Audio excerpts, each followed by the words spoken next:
I can see the trauma anchor and the belief clearly, but I still feel the emotional charge in my body. Does that mean the work didn't work? So that's the first one. And so what is important for this one is you can have cognitive insight. You can, with your mind, understand what is going on with you. But that doesn't mean that you've integrated all of this into your nervous system yet. That takes time.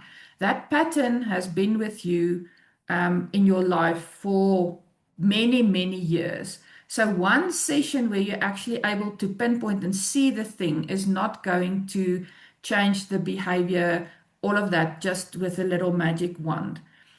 So awareness of it will reduce your confusion because you can now sort of see more clearly what's happening in your mind, and when that little pattern comes out to play.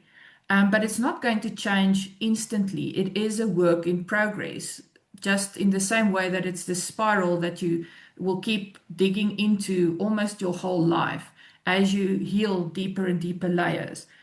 And so your body will update slower than your mind, actually. So your nervous system and your behavior, how your nervous system is regulated around this is not going to change instantly because it needs to feel a safe space. And you're taking away its core sort of safety pattern now. So it is going to feel challenging. It is going to feel uncomfortable as you go through this, but that doesn't mean that you shouldn't be doing this work.